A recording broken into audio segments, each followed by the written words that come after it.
Betidanik, gizarte batean biziztan gara, non gizakiaren helburu nagusinetako bat ahalik eta urrunen bidaiatzea izan den, norberaren herrialdea atzean utzita, besteen kultura ezagutu nahian, geurea ondo ezagutu gabe. Ba al dakigu nolakoa den euskal kultura? Zein eduki lotzen dizkigu euskal kulturari? Zenbateraino identifikatzen dute Euskal Herriko biztanlek beren burua nortasuna eta kultura horiekin?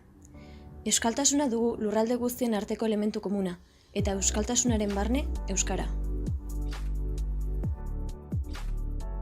Euskadiko arkitektura zibilaren barnean baserria da elementu bereizgarriena. Sakabonatuta ikus ditzakegu herrietan, hirietan, mendietan eta haranetan, Euskadi zaharraren arrasto galduak.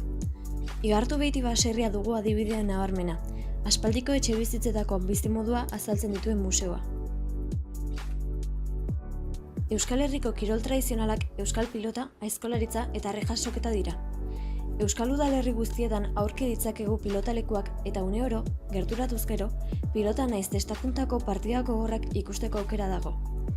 Bestalde, trikitixek eta panderoek herriko jaien berri ematean, enborrak mozteko lehiaketak benetan ikusgarriak dira.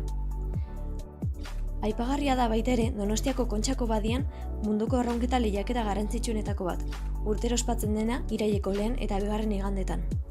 1.000 lagun inguru biltzen dira badiako mendi ezberdinetan, hala nola, Urgul eta Igeldo, isiltasuna hautsiz haien taldeen izena garrasikatuz. Askotan, Donostia gune komertzial bat soilik izango balitz bezala ikusten dugu, eta ez dakigu baloratzen bertan izkutaturik dagoen kultura maila guztia. Euskal artean nabarmena izan da mundu osoan. Adibide gisa Donostiako haizeen orrazia dugu, 1977an Eduardo Txillidak egindako eskultura multzoa. Beste aldetik, Bilboko Arte Garaikidearen Guggenheim Museoak garrantzi handia hartu du. Solomon Robert Guggenheim fundatzaileak kudeatzen duen museoa da, eta munduan beste 5 museo dauzka. Beraz, esan dezakegu zorteduna garela hauetako bat gertu izateagatik. Aipagarria da ere Bilboko Arte Ederren Museoa. Bertan, obra euskaldun naiz kanpotarrak ikus ditzakegu. Hiri honen barnean monumentu ezberdinak aurki ditzakegu, hala nola, lorez egineko Pupi izeneko txakur erraldoia, Mama izeneko 9 metroko armi-arma, Tall Tree and the Eye,